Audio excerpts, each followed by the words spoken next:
하나님의 말씀은 디모데후서 2장 1절부터 13절 말씀입니다. 말씀을 우리 함께 읽겠습니다. 내 아들아, 그러므로 너는 그리스도 예수 안에 있는 은혜 가운데서 강하고 또 내가 많은 증인 앞에서 내게 들은 바를 충성된 사람들에게 부탁하라. 그들이 또 다른 사람들을 가르칠 수 있으리라. 너는 그리스도 예수의 좋은 병사로 나와 함께 고난을 받으라. 병사로 복무하는 자는 자기 생활에 얽매이는 자가 하나도 없나니 이는 병사로 모집한 자를 기쁘게 하려 함이라. 경기하는 자가 법대로 경기하지 아니하면 승리자의 관을 얻지 못할 것이며 수고하는 농부가 곡식을 먼저 받는 것이 마땅하니라. 내가 말하는 것을 생각해 보라. 주께서 범사에 내게 총명을 주시리라. 내가 전한 복음대로 다윗의 씨로 죽은 자 가운데서 다시 살아나신 예수 그리스도를 기억하라. 복음으로 말미암아 내가 죄인과 같이 매이는 데까지 고난을 받았으나 하나님의 말씀은 매이지 아니하니라. 그러므로 내가 택함 받은 자들을 위하여 모든 것을 참음은 그들도 그리스도 예수 안에 있는 구원을 영원한 영광과 함께 받게 하려 함이라. 미쁘다 이 말이여, 우리가 주와 함께 죽었으면 또한 함께 살 것이요 참으면 또한 함께 왕노릇할 것이요 우리가 주를 부인하면 주도 우리를 부인하실 것이라. 우리는 미쁨이 없을지라도 주는 항상 미쁘시니 자기를 부인하실 수 없으시리라. 아멘. 오늘도 이른 새벽에 은혜를 사모하심으로 하나님 앞으로 가까이 나오신 사랑하는 여러분에게 하나님의 은혜와 평강이 가득하시기를 예수님의 이름으로 축복합니다. 우리는 누구나 고난을 싫어합니다. 고난을 반기는 사람은 없습니다.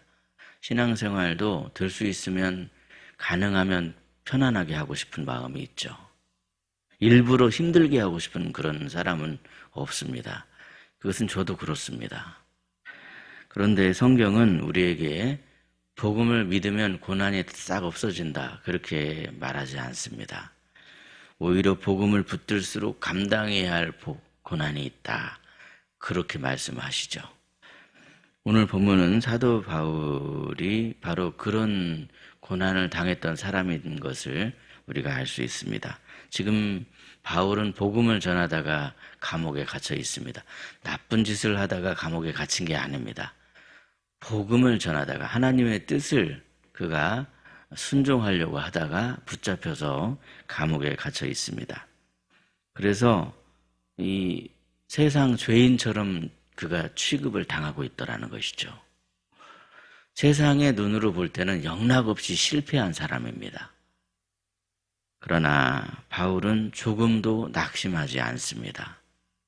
오히려 자신보다 젊은 영적 아들 디모데에게 마지막 편지를 보내면서 끝까지 이 복음의 길을 걸어가라고 권면하고 있습니다. 바울이 말하는 복음의 일꾼이란 특별한 사람을 말하는 게 아니죠. 하나님의 자녀인 우리 모두를 지금 향하고 있는 그런 말씀입니다. 그렇다면 우리가 고난을 두려워하지 않는 복음의 일꾼이 되기 위해서 과연 우리는 어떻게 해야 되겠습니까? 첫째로 필요한 게 있습니다. 주님의 은혜가 반드시 필요하죠. 그런데 더불어서 이 사도 바울은 함께 일하는 동역자가 필요하다. 주님의 은혜도 필요한데 더불어서 동역자도 필요하다, 이렇게 지금 말씀하고 있는 걸 보게 됩니다. 본문 1절에서 바울은 이렇게 말하죠. 내 아들아, 그러므로 너는 그리스도 예수 안에 있는 은혜 가운데에서 강하고, 그랬습니다. 무엇 가운데에서 강하라고 말씀합니까? 은혜 가운데에서 강하라, 그렇게 말씀합니다.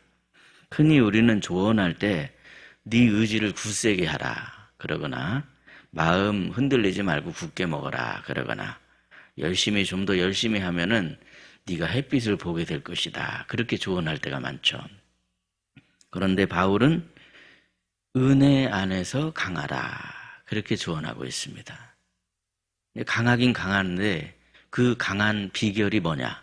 하나님의 은혜다. 이렇게 말씀하고 있더라는 거죠. 하나님의 은혜. 이 사람의 결심은 쉽이 변하기 쉽습니다. 연약하기 때문에 걸려 넘어질 수 있죠. 그러나 하나님의 은혜는 우리를 항상 다시 일으켜 세우십니다. 그래서 복음의 일꾼은 자신의 능력을 의지하는 사람이 아니라 하나님의 은혜를 의지하는 사람이더라는 거죠. 복음의 일꾼으로서 강해지는 비결은 다름 아닌 바로 하나님의 은혜이더라 하는 그 사실입니다. 그런데 이어지는 2절에서 바울은 디모데에게 들은 복음을 충성된 사람들에게 맡기라 이렇게 말씀하고 있습니다. 그들이 또 다른 사람을 가르치게 될 것이라는 것이죠. 혼자서 하려고 하지 말고 충성된 사람에게 맡겨서 그들과 함께 동역하라 이렇게 지금 말씀하고 있습니다. 복음은 그냥 혼자서 붙드는 것이 아닙니다.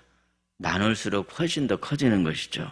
복음을 항상 끊임없이 우리는 흘려보내야만 합니다. 그래서 바울에게는 이 젊은 믿음의 아들 디모데가 있었습니다. 그리고 디모데에게도 다른 신실한 동역자들이 있었습니다. 하나님은 언제나 사람을 통해서 사람을 세우십니다. 생각해 보면 여러분 우리의 신앙생활도 그렇습니다. 누군가가 우리에게 복음을 전해주었습니다. 누군가가 우리를 위해서 기도해 주었습니다. 지금도 목사님을 위해서 제가 기도해요. 이렇게 연락 오는 그런 분들이 너무나 감사합니다. 지금도 기도해 주신다는 거예요. 새벽마다. 얼마나 감사한지. 누군가가 포기하지 않고 말씀으로 권면했습니다. 그래도 너무 속상해하지 말자. 하나님의 말씀은 신실하시잖아. 하나님 우리를 사랑하시잖아. 이렇게 누군가가 권면해 주는 사람이 있더라는 거예요. 신앙은 혼자서 달리는 경주가 아닙니다. 이거 함께 걸어가는 길입니다. 때때로 하나님께서는요, 우리에게 참 감사하게도 동역자를 붙여주십니다. 오늘도 우리가 상반기 전도를 마무리하지만 저 혼자서 어떻게 전도하겠습니까? 신실한 믿음의 사람들을 붙여주셔서 함께 복음을 전할 수 있으니까 좀 힘들어도 함께 할 수 있고 좀 이것이 때로는 이 연약함 때문에 좀 쉴까? 그런 생각이 있어도 함께 하는 사람들이 있기 때문에 함께 할 수 있는 그런 거 아니겠습니까? 우리의 신앙생활도 똑같습니다. 마찬가지입니다. 함께 우리가 믿음의 길을 걸어갈 수 있기 때문에 우리가 이 길을 걸어갈 수 있죠. 함께 기도하는 사람, 함께 예배하는 사람, 함께 복음을 전하는 사람, 함께 교회를 섬기는 사람이 있습니다. 그 존재가 우리에게 얼마나 큰 은혜가 되는지 모릅니다. 사탄은 자꾸만 우리를 고립시키려고 합니다. 혼자 있게 만들게 하고, 혼자 고민하게 만들게 하고, 혼자 무너지게 만들게 합니다. 그러나 하나님께서는 공동체 안으로 우리를 부르십니다. 그러므로 힘들수록 믿음의 공동체 안에서 믿음의 길을 함께 걸어가셔야 됩니다. 동역자를 멀리하지 마십시오. 함께 기도하고 함께 위로하며 함께 복음의 말씀을 붙드시기 바랍니다. 혼자서는 넘어질 수 있지만 함께라면 다시 일어설 수 있습니다. 둘째로 이 복음을 위한 고난을 당당하게 여길 줄 아는 그런 마음이 필요합니다. 그게 바로 복음의 일꾼에게 필요한 마음이죠. 바울은 이어서 세 가지 비유를 들려주고 있는데요. 병사와 경기하는 자와 농부입니다. 이 셋은 공통점이 있죠. 먼저 이 좋은 병사는 자신을 모집한 사람을 기쁘게 하기 위해서 자기의 편안함을 먼저 생각하지 않습니다. 전쟁터에서의 고난을 이상하게 여기지 않죠. 운동선수도 마찬가지입니다. 승리의 관이 그저 주어진다고 생각하지 않습니다. 절대로 훈련이 없이 주어지지 않습니다. 땀과 절제와 인내가 반드시 필요하죠. 그러한 사실을 알고 열심히 훈련에 임하더라는 겁니다. 농부도 그렇습니다. 씨 뿌리고 잡초를 뽑고 땀 흘리는 수고가 농부에게 있죠. 당장은 열매가 보이지 않아도 묵묵히 일을 합니다. 이 세 사람의 공통점이 뭡니까? 고난을 피하지 않는다는 사실입니다. 이들은 모두 고난을 실패라고 생각하지 않습니다. 오히려 목적을 위한 과정이라고 생각하며 당연하게 여깁니다. 그것은 우리도 마찬가지라는 것이죠. 예수님을 믿는다고 해서 모든 일들이 다 잘 풀려지는 게 아닙니다. 오히려 하나님 앞에 정직하게 살려고 할 때 손해보는 그러한 일도 있습니다. 주님을 주인으로 인정하며 말씀대로 살려고 할 때 핍박이 있을 수 있다는 거죠. 복음을 전하다가 거절을 당할 수도 있습니다. 그럴 때 우리는 왜 이런 일이 나에게 생기지? 이렇게 묻기가 쉽죠. 그러나 성경은 말씀합니다. 복음의 길에는 원래 고난이 있다는 거예요.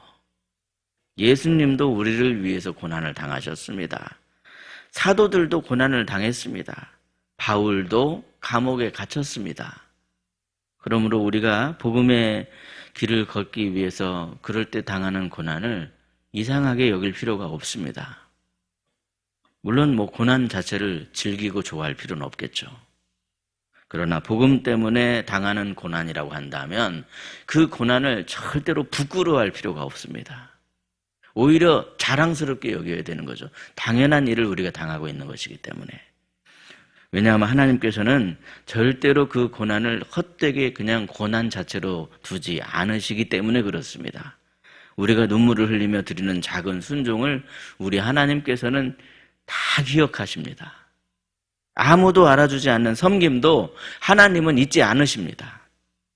오늘도 가정에서, 일터에서, 교회에서 믿음을 지키기 위해 애쓰는 여러분의 수고를 우리 하나님께서는 다 알고 계신다 하는 그 사실을 믿으시기를 주님의 이름으로 축복합니다. 셋째로, 그럴수록 우리는 예수님을 기억하며 영원한 영광을 바라봐야 됩니다. 8절에서 바울이 이렇게 지금 말을 하고 있죠. 죽은 자 가운데서 다시 살아나신 예수 그리스도를 기억하라. 다른 걸 기억하라는 게 아니에요. 죽은 자 가운데서 다시 살아나신 예수를 기억하라. 여러분, 왜 예수님을 기억하라고 말씀하는 겁니까? 사람은 고난 가운데 있으면 시선이 현재에만 머물기가 참 쉽습니다.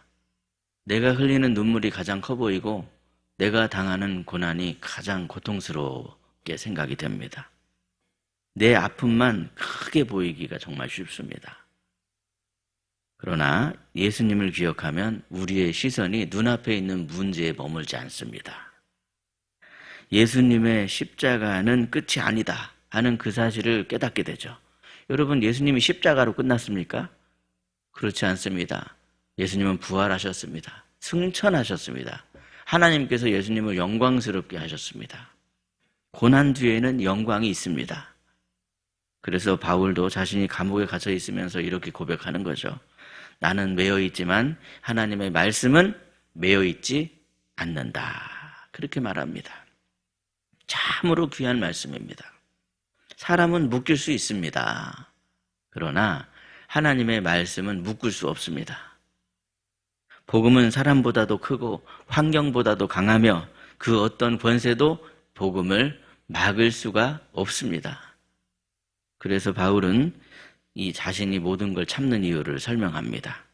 택함받은 사람이 구원을 얻도록 하기 위해서 내가 이렇게 참는 거다. 그렇게 설명하고 있습니다. 자기의 편안함보다도 다른 사람들이 구원받는 것을 귀하게 여기고 있는 바울입니다.